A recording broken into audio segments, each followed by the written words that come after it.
Alors bonjour à tous.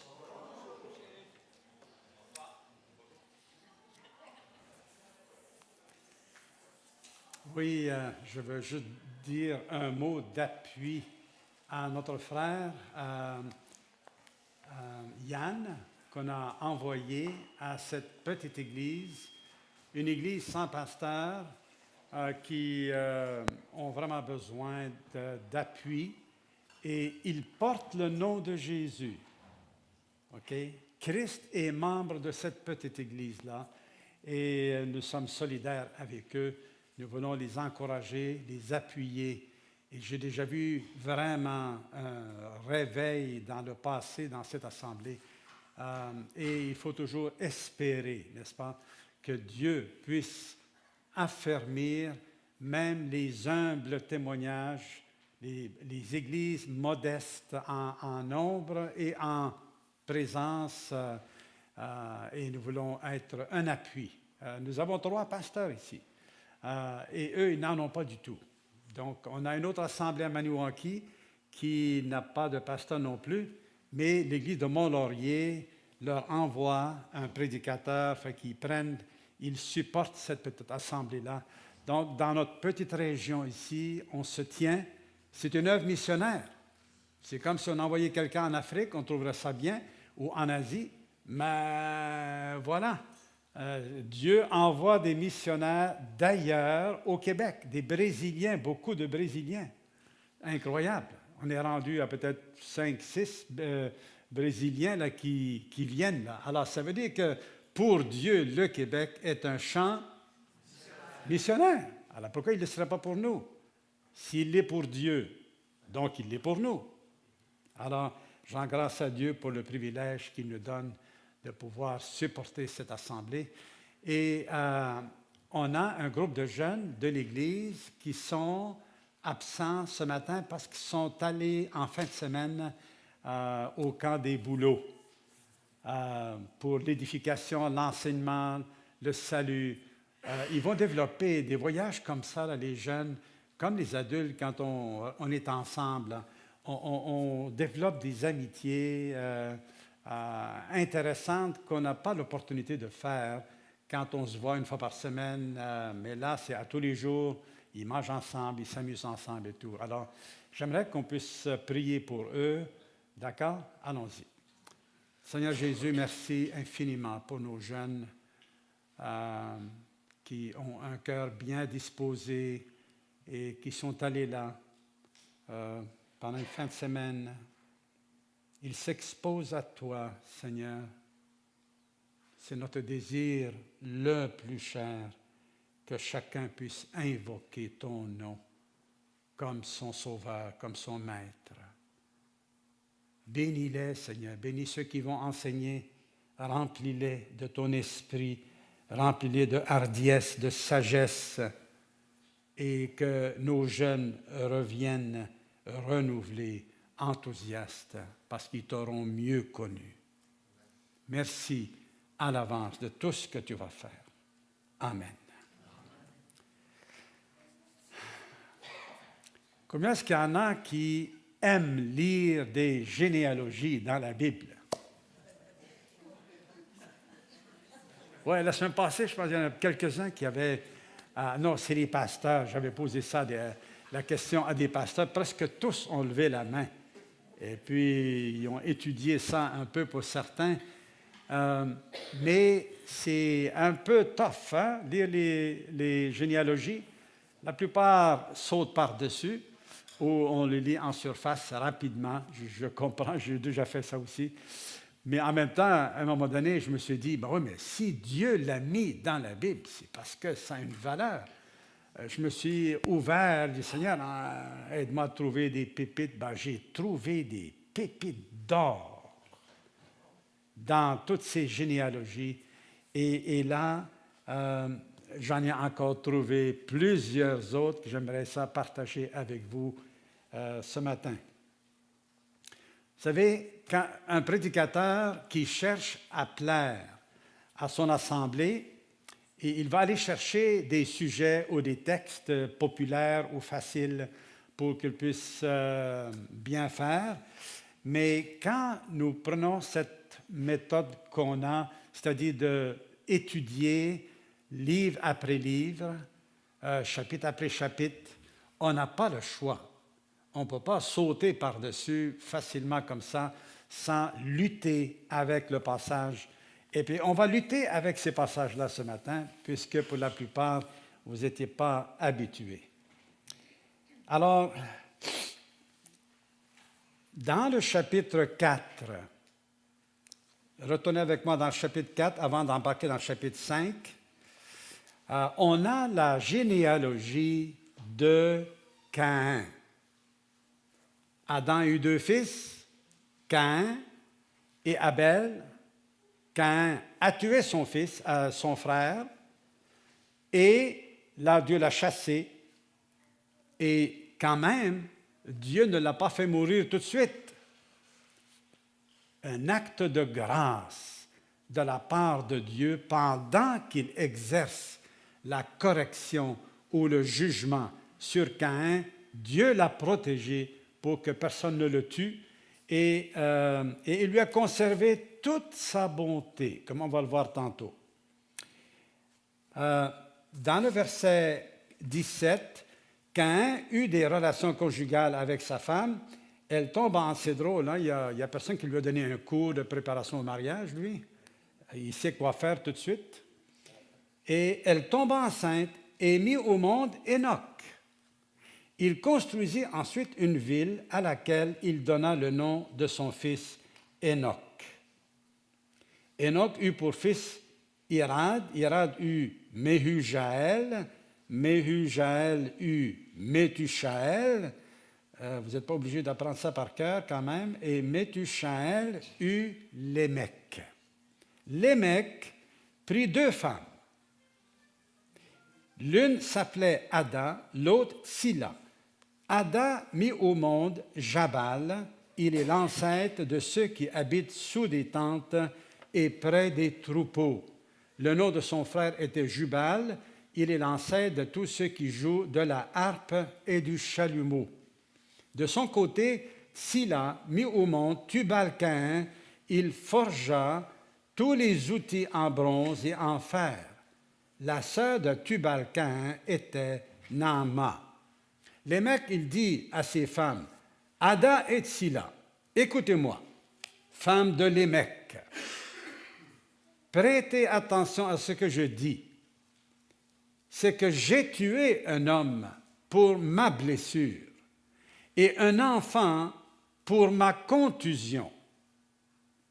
Si Caïn est vengé 7 fois, Lémec le sera 77 fois. Jusqu'à là. La descendance de Caïn se limite à 7 noms. Et après ça, on n'entend plus parler.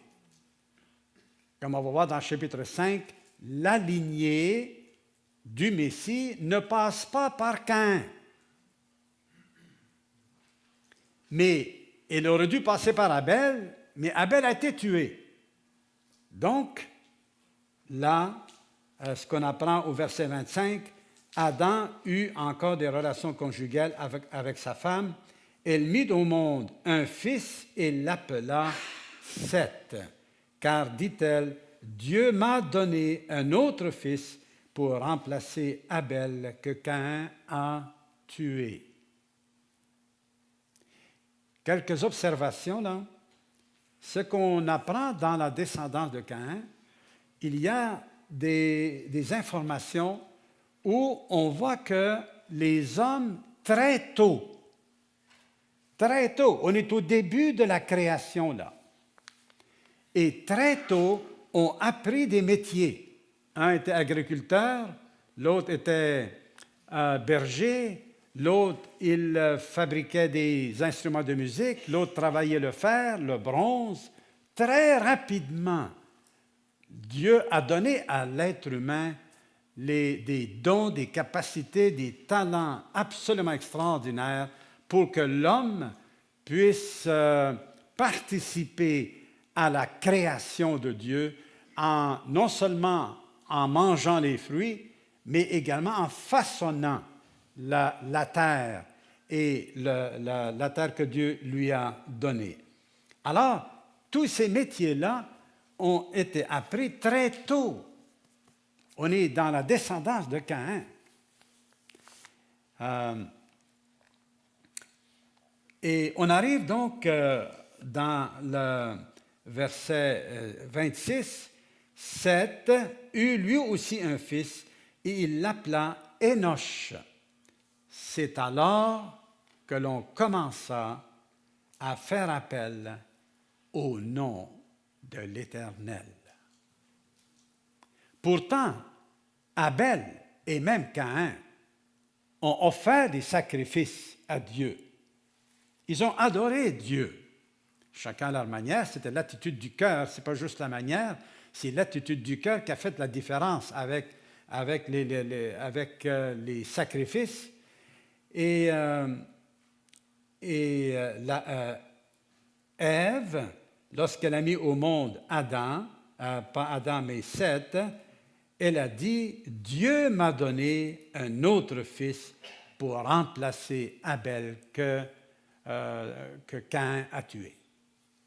Il semble bien que Adam et Ève ont conservé la foi salvatrice, la foi qui tient compte de Dieu et qui sait reconnaître la bonté de Dieu, puisqu'elle attribue à Dieu le fait d'avoir eu ce fils, Seth. Et intéressant d'apprendre aussi que c'est à ce moment-là qu'on a commencé. Le mot qui est employé ici pour faire appel au nom de l'Éternel inclut prier Dieu. Ça veut dire que l'homme, dès sa chute, il a pris conscience de sa faiblesse, de son incapacité à demeurer fidèle à Dieu et à répondre à tous ses besoins spirituels. Il a besoin de l'aide de Dieu, de son Créateur. Caïn, il n'y a rien qui est dit à propos de sa foi. Au contraire, Caïn est devenu méchant, il a eu l'opportunité d'adorer Dieu par sa repentance lorsqu'il a fait son sacrifice et que Dieu n'a pas aimé parce que son attitude était mauvaise. Alors Dieu lui a parlé en personne. Il lui a dit de faire attention, mais il n'a pas écouté. Et il a pris une tangente et Dieu l'a laissé aller. Et quand Ève a dit, elle dit que elle a eu un fils pour remplacer Abel que Caïn a tué, c'est comme si Caïn ne faisait plus partie de la famille, il est parti dans une autre direction et Dieu l'a chassé.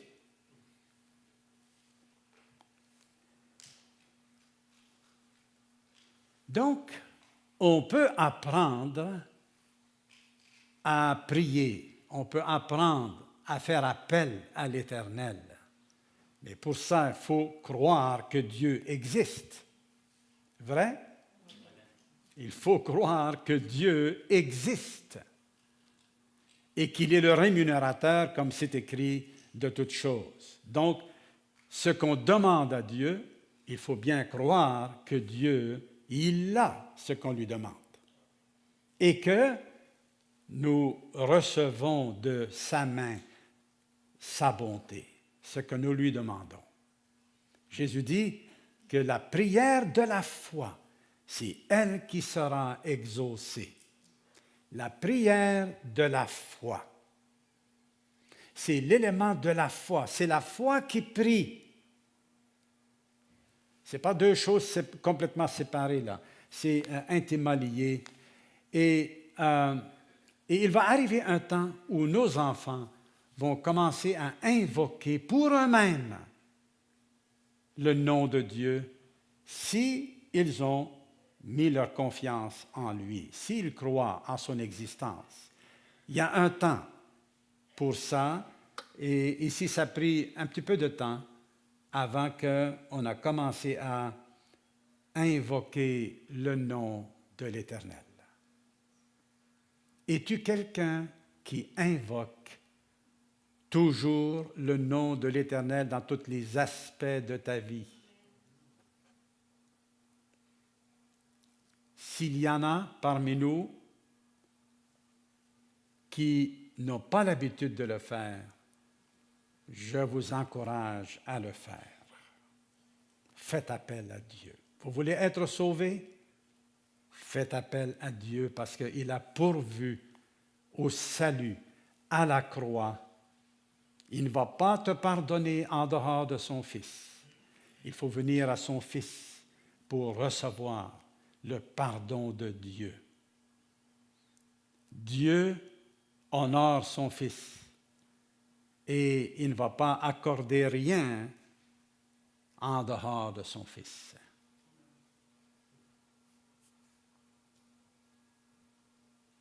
C'est par son Fils. Jésus a dit, « Je suis le chemin, la vérité et la vie. Nul ne vient au Père que par moi. » Alors, si quelqu'un il veut invoquer le nom du Seigneur Jésus pour son salut, faites-le ce matin même, avant de sortir d'ici. Et au chapitre 5, là, on commence par la généalogie d'Adam. On a dit brièvement quelques mots sur la généalogie de Caïn, qu'on ne verra plus dans la suite, mais maintenant, ça va être la généalogie d'Adam qu'on va revoir un peu plus tard. Voici le livre de l'histoire d'Adam. Lorsque Dieu créa l'homme, il le fit à la ressemblance de Dieu. Il créa l'homme et la femme et les bénit, il les appela êtres humains ou hommes lorsqu'ils furent créés. Il faut bien prendre conscience, ici, la création d'Adam et d'Ève n'est pas venue suite à un processus long de plusieurs milliards d'années, là, puis finalement, ça a donné l'homme et la femme. Mais l'homme et la femme ont été créés complets, fonctionnels, exactement comme nous le sommes nous-mêmes. Avec leurs bras, leur intelligence, ils étaient complets dès le départ. Nous sommes au commencement de la création. Donc, il faut lire la Genèse dans le sens normal du texte, littéral, et comme on va encore le voir, les apôtres, comme Jésus, ils font référence au livre de la Genèse littéralement. Comme on le lit, on le comprend, et c'est comme ça que Jésus l'a utilisé. Je reviendrai encore. On va tout passer par là. On remarque deux choses, deux constats qu'on fait dans cette généalogie. Il y a un tel a engendré des fils et des filles, et il mourut. Dieu avait dit à Adam, tu pourras manger tous les arbres du jardin, et Adam avait tout ce qu'il faut pour vivre éternellement et comme collaborateur de Dieu. Mais Dieu l'avait averti que s'il péchait, il mourrait. Il va mourir. Donc, il y avait comme deux commandements là. Et Adam et Ève, malheureusement, ont trébuché, ont chuté, et ils ont désobéi à Dieu, ils se sont rebellés, ils ont voulu être à l'égalité de Dieu, et Dieu, évidemment, il a commencé à appliquer la peine de mort. Mais la peine de mort, pour Dieu, il n'a pas renoncé à toute sa bonté qu'il avait prévue de couvrir l'humanité. Ainsi, Dieu a gardé le soleil fonctionnel tel qu'il est. Il a gardé la lune fonctionnelle comme il est. Il a gardé la pluie, il a gardé la nourriture qui goûte qu'est-ce qu'on goûte aujourd'hui. Et il a gardé à l'être humain, comme tout être vivant, la capacité de se reproduire. Il a gardé ça, cette bonté-là. Et Mais en même temps, la malédiction est entrée dans le monde de telle manière que l'humanité expérimente les deux. Elle expérimente la bonté de Dieu et elle expérimente la malédiction. La bonté de Dieu dans les choses dont je mentionnais tantôt, mais ça c'est rien, ça encore pas je sais rien, mais c'est important. Mais la bonté de Dieu, l'amour, la famille, le couple, l'amitié, il y a tellement de bonté, même pour le non-croyant. Dieu, Jésus a dit que son Père est bon, même envers qui? Envers les méchants et les ingrats. As-tu envie d'être bon envers un ingrat? C'est pas facile, hein, d'être bon avec quelqu'un qui a de l'ingratitude. C'est difficile. Mais Dieu, face à une humanité ingrate depuis des milliers d'années, Dieu lui conserve sa bonté. Si c'est ça l'attitude de Dieu, quelle doit être notre attitude? La même, exactement ça. L'homme a été créé à l'image de Dieu et le péché l'a dénaturé, mais c'est quand même, c'était son mandat depuis le début. Il est à l'image de Dieu, il manifeste, il rend Dieu visible et collaborateur avec lui. Alors, donc, les deux, soyez féconds, multipliez, a continué, et la mort a aussi continué depuis ce temps-là. Dieu voulait se faire un peuple qui lui appartienne. C'est Pierre qui a dit ça, je crois, ou Jacques, un des deux, à Acte 15. Dieu veut se faire un peuple qui lui appartienne.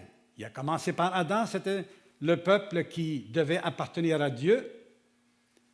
Mais Adam ayant échoué, et avec toute sa descendance, c'est un échec, alors Dieu a décidé de se reprendre différemment, de racheter cette humanité. Et à partir de cette humanité déchue, par son Fils, il décide de recréer une nouvelle humanité qui n'est plus selon Adam seulement, par la chair, oui, mais elle est par son Fils Jésus. Donc, la nouvelle humanité va ressembler à Jésus, le nouvel Adam que Dieu a envoyé sur la terre. Wow! C'est gigantesque! C'est un chef-d'œuvre que Dieu seul est capable de faire. On aimerait ça des fois, là, hein? Les femmes aimeraient ça changer leur mari comme ça, ou les maris changer leur femme comme aussi facilement que ça, mais on n'a pas le pouvoir, vrai? On n'a pas le pouvoir. On a de la misère à se changer nous-mêmes. Imagine-toi comment tu veux changer en plus les autres. Mais Dieu, lui, a ce pouvoir-là, une nouvelle humanité qui va être parfaitement à l'image de Christ, semblable à lui. Et Dieu a commencé cette création-là. Depuis que Jésus est monté au ciel, il a commencé cette œuvre-là de transformation. Il nous transforme. Rendu au ciel, on va juste devenir parfait. Mais en attendant, nous allons de plus en plus, de mieux en mieux, avec nos chutes, avec nos trébuchages, mais le Seigneur nous relève par la repentance. Christ garantit le salut des croyants. Et alors, moi, je trouve ça magnifique. Dieu veut se faire un peuple qui lui appartienne. Alors, j'appartiens à ce peuple-là. Toi aussi, si quelqu'un n'est pas sûr qu'il appartient à Christ, c'est le temps aujourd'hui d'être sûr en mettant ta foi dans le Seigneur Jésus-Christ et en te repentant de tes péchés.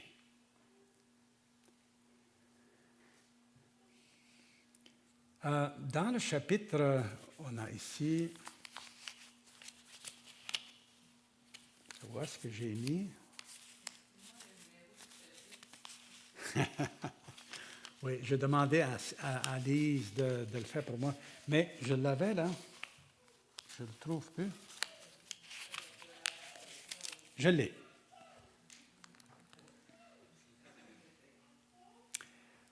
Bon, alors, une des questions qu'on peut se poser, comment ça se fait, comment ils ont fait ça là, autant la descendance de Caïn, autant la descendance d'Adam, de se multiplier. Où est-ce que Caïn a trouvé sa femme? Chez Walmart, peut-être? Non. Où est-ce qu'il a trouvé sa femme? Hein? On ne sait pas, hein? Et pourtant, elle était là. Alors, à l'époque, est-ce qu'il y avait un mariage entre frères et sœurs? Ben oui, bien sûr. C'était comme ça que ça allait marcher. Lorsque Dieu a dit à Adam et Ève, allez, multipliez-vous et répandez-vous sur toute la terre, ben c'est comme ça que ça devait se passer.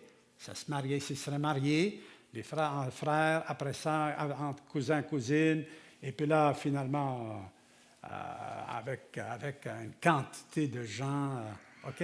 Alors, ça se faisait comme ça. Non, il n'y avait pas le problème de consanguinité. Je l'ai bien prononcé le mot là? Il n'y avait pas ce problème-là, à ce moment-là, mais ça a changé avec quelques siècles, avec plusieurs siècles, les choses ont changé. Et aujourd'hui, c'est contre-indiqué, même s'il y a des moyens médicaux pour arranger les trucs entre frères et sœurs, ce n'est vraiment pas du tout encouragé. Il semble que toutes les cultures dans le monde, imaginez, dans le monde, interdisent le mariage entre frères et sœurs pour des raisons éthiques, pour des raisons légales, médicales. Mais certains pays acceptent le mariage entre cousins et cousines, surtout pour préserver l'identité et l'appartenance familiale. Mais toutefois, même là, il y a des risques génétiques non négligeables, surtout s'il y a plusieurs générations de consanguinité. J'ai trouvé ça dans mes recherches, je n'ai pas inventé ça là. Au Québec, le mariage entre frères et sœurs est strictement interdit. Et nous, les célébrants de mariage, nous devons vérifier ça pour être certains là. Par contre, le mariage entre cousins est autorisé au Québec. Ça, je n'étais pas sûr. Mais souvent découragé médicalement, surtout si la famille a des antécédents de maladies reliées à la consanguinité. D'accord? Ça répond à la question, Colette?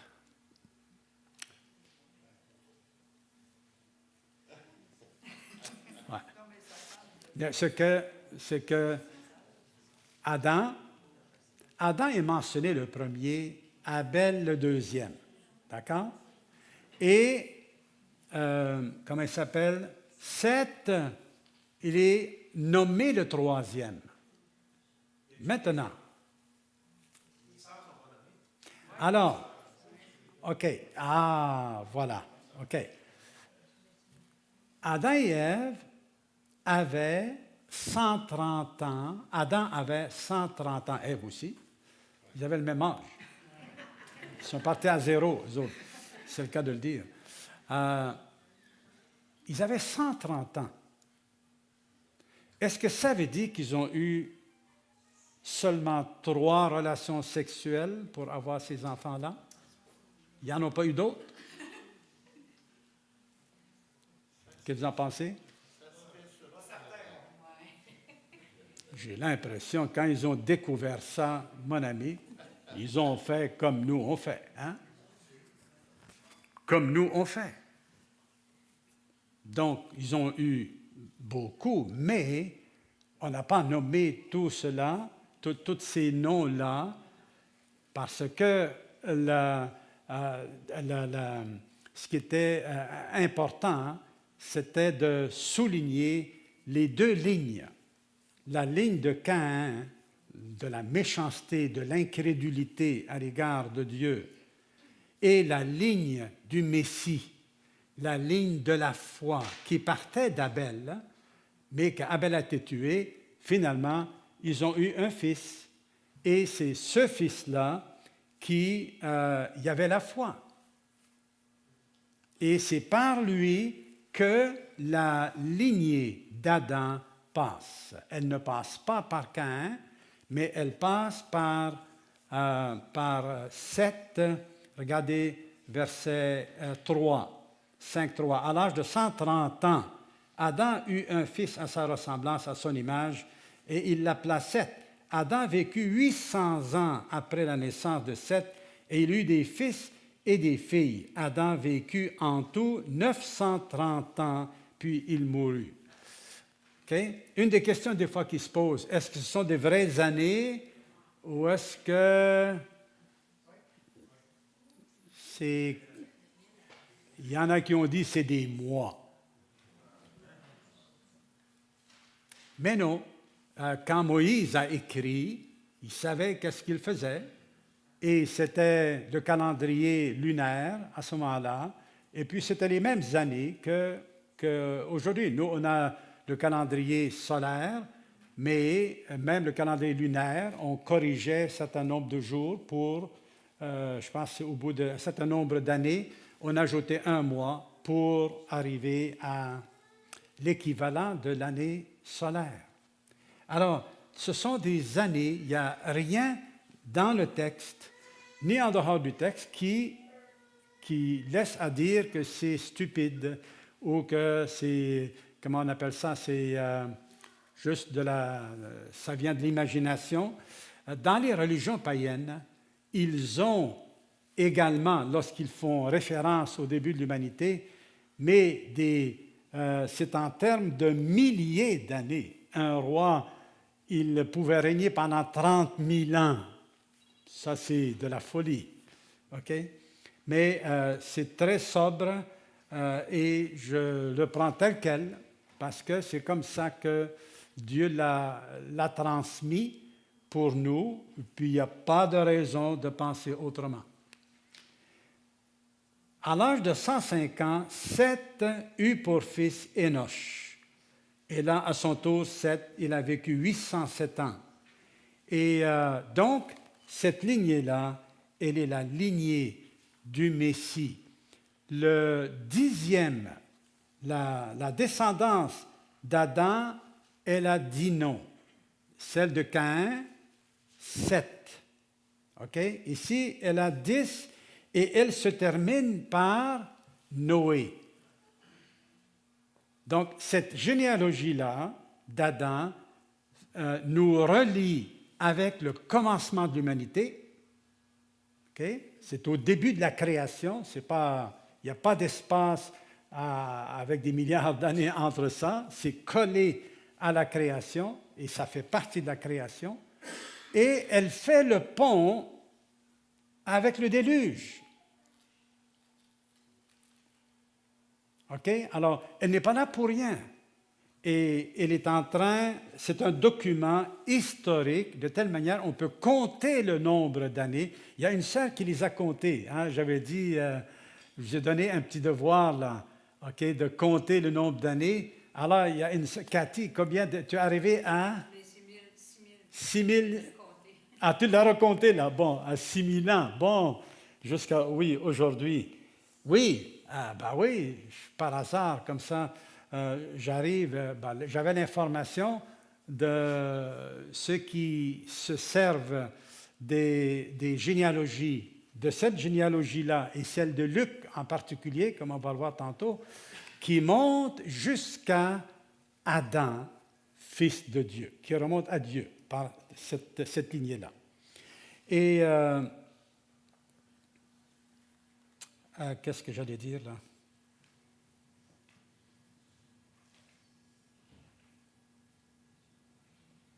Ah oui, on parlait le nombre d'années. Alors, le nombre d'années entre la création et à Noé, c'est 1656 ans. Okay? Il y a quand même un bout de temps, hein, mais il y a ça.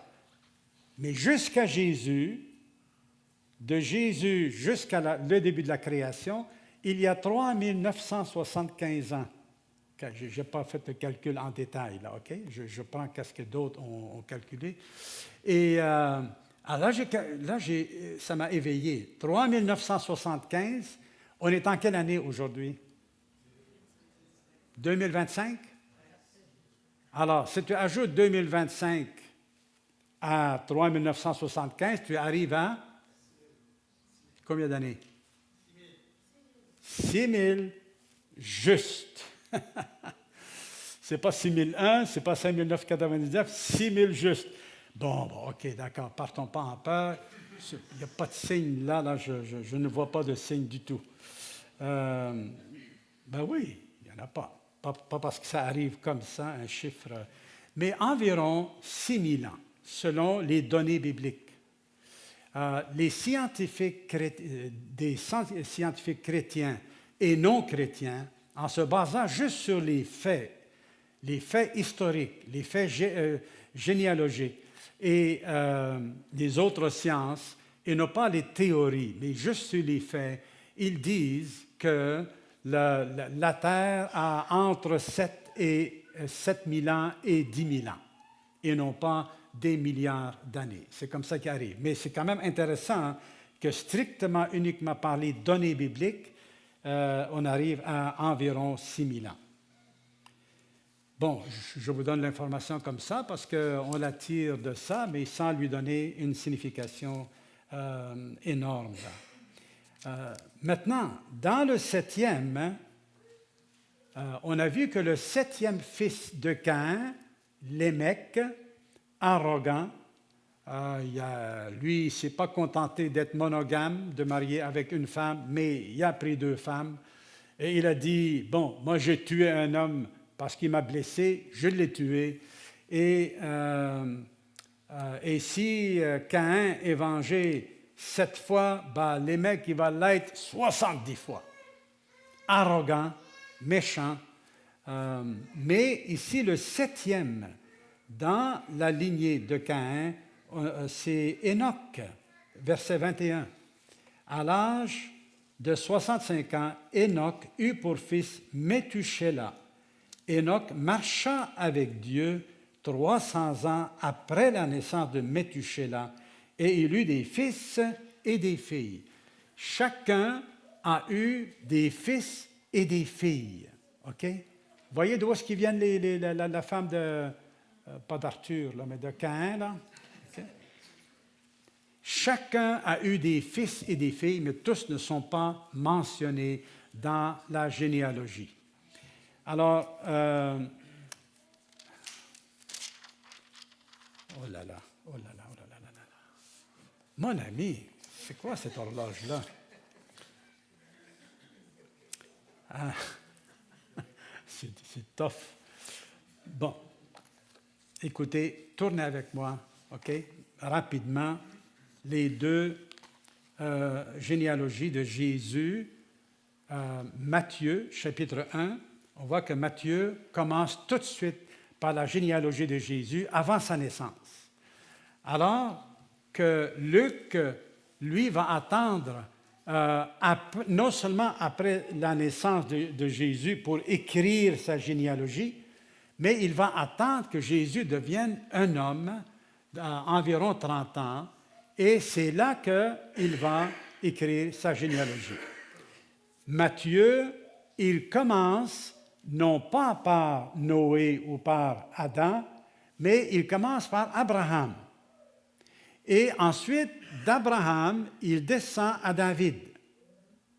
Parce qu'il veut prouver deux choses. Que Jésus, il descend des deux.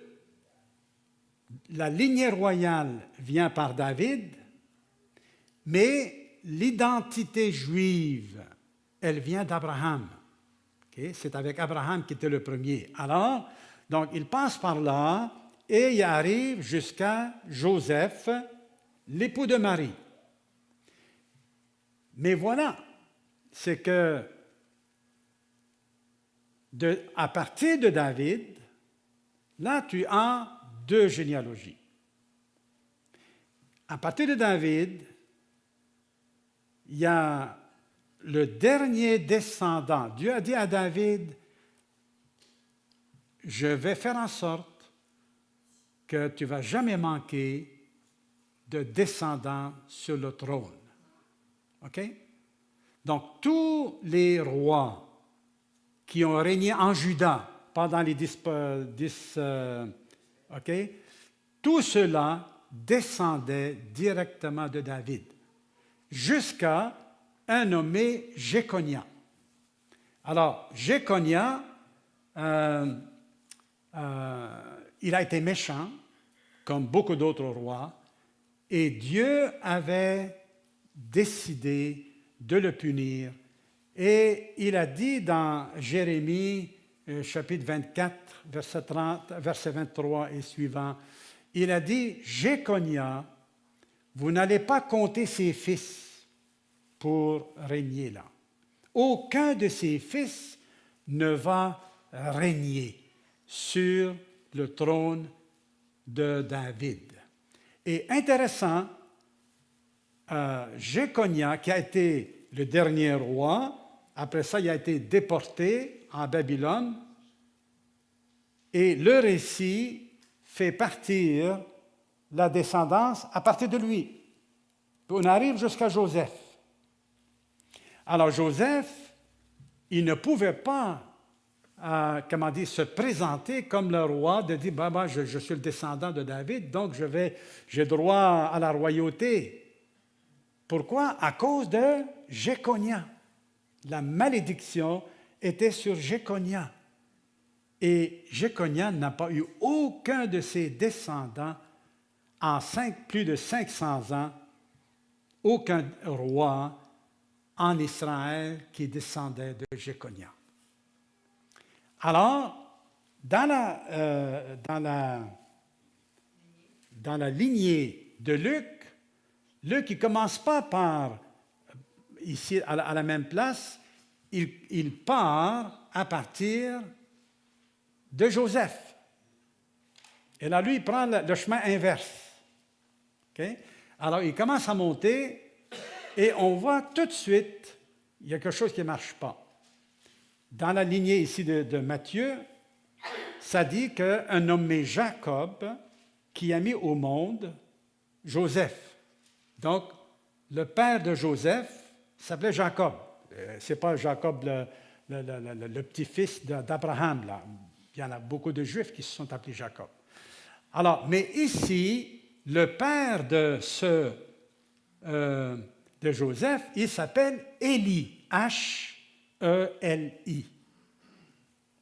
Ah, comment? Ce n'est pas le même père. Mais voilà, puisqu'il faut que j'aille rapidement, plus que rapidement, alors, là, vous le regarderez la tête reposée, là. Quand tu montes la lignée, tu arrives à David. Mais si David ici, ça a continué par Salomon, ça a descendu par Jéconia, mais cette liste-là ne passe pas par Jéconia. Et elle arrive à David par Nathan. Parce que David, il a eu plusieurs fils. Dieu lui a dit, ça va être Salomon qui va régner à ta place. Mais il y avait Nathan aussi. Et cette lignée-là, c'est Nathan, qui arrive également à Joseph. Comment cela, ça peut se faire? Alors, les noms de David jusqu'en bas, les noms dans les deux généalogies ne sont pas les mêmes du tout. Ils sont séparés. Par contre, à partir de David, en montant jusqu'à Abraham, c'est les mêmes noms. Et là où lui arrête là, Luc, il continue, lui, et là, il vient se rejoindre à notre généalogie. C'est là qu'il fait le lien et il monte jusqu'à Adam et jusqu'à Dieu. Mais comment savoir ici que cette lignée-là, c'est la lignée de Joseph, mais cette lignée-là, le nom de Joseph est là, mais ce n'est pas vraiment sa lignée. Comment on sait ça? Un petit détail de rien. Dans la langue grecque, devant chaque nom qui est mentionné dans Luc, devant chaque nom, il y a un article qu'on traduit en français par le. On ne l'écrit pas, mais c'est le, L-E. Donc, pour dire, c'est le Élie, le David, le Arthur, le pour tous les noms. J'ai vérifié dans mon Nouveau Testament grec. Je ne connais pas le grec, mais je connais un peu. Et effectivement, il y a un article devant chaque nom, à l'exception d'un seul. Non. Joseph. Alors, c'était dans la coutume hébraïque au lieu d'écrire le nom de la femme, la descendance, c'est très rare qu'on écrit le nom d'une femme dans la généalogie. Il y en a dans Matthieu, il y a 4 femmes, mais là, je n'aurai pas le temps d'en parler. Mais dans cette lignée-là, donc, voyons.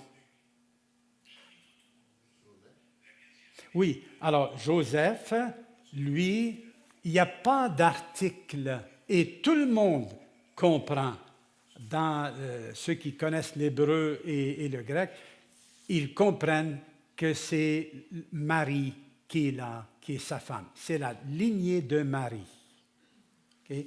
Et Marie, elle descend directement de David, donc Jésus a le droit à la royauté et au trône de David. Et d'ailleurs, l'ange, il a dit, il va régner sur le trône de David. Mais ça prend une légitimité pour ça, là. Ce n'est pas juste comme ça. Alors, les généalogies sont là pour prouver, tout d'abord, que Jésus est vraiment un homme et qu'il descend d'Adam, mais en même temps, il est l'héritier du trône de David. C'est lui, ça arrête à lui. Les promesses que Dieu a faites à Abraham, ça arrête à Jésus. Et les promesses que Dieu a faites à David, ça arrive également à Jésus, qui accomplit toutes les alliances que Dieu a faites avec ces deux hommes-là. C'est pas gloire à Dieu? Ah, je trouve ça extraordinaire.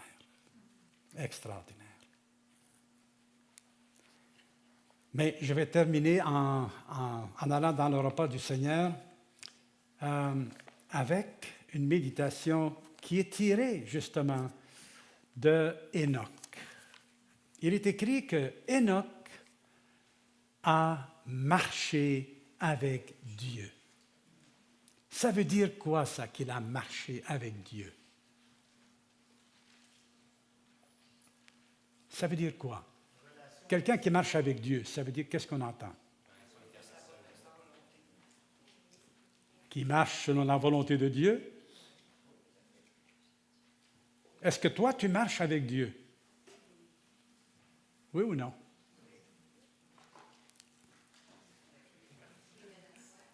Marches-tu avec Dieu ou tu ne marches pas avec Dieu?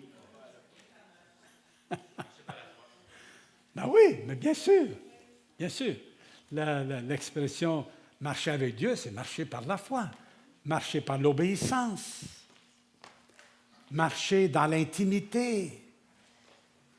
On ne marche pas avec Dieu comme quelqu'un d'étranger. Nous ne sommes pas étrangers. Le croyant n'est pas un étranger. Mais au contraire, il fait partie de la famille. Il est un enfant de Dieu. Et ici, Enoch était caractérisé par son intimité avec Dieu, par sa marche, par sa communion, sa soumission, son obéissance de cœur à la volonté de Dieu. Il plaisait à Dieu. Est-ce que tu marches avec Dieu, mon frère, ma sœur? Oui ou non? Est-ce que tu marches?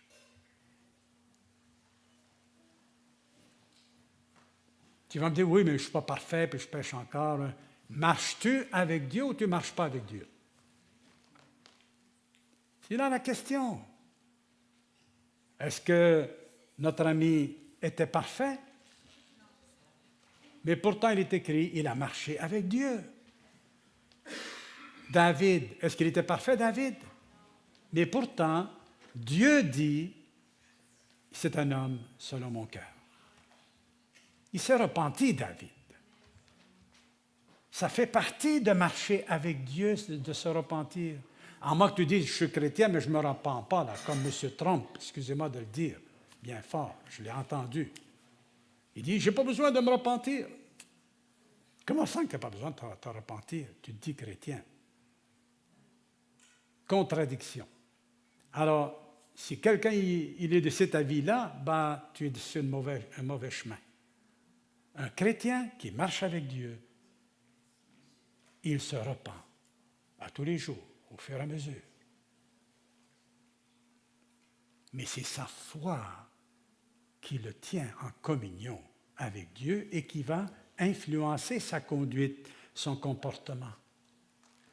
Sans la foi, il ne sera pas influencé par Dieu comme tel. C'est la foi qui nous rend un avec lui. Ça donne à Dieu accès à nous, ça nous donne accès à lui. Par la foi. Le plus grand don peut-être que Dieu nous a fait là. Parce que par la foi, nous recevons le Saint-Esprit. Par la foi, nous devenons enfants de Dieu. Par la foi, nous pouvons prier. Par la foi, Dieu répond à nos prières. C'est toujours par la foi.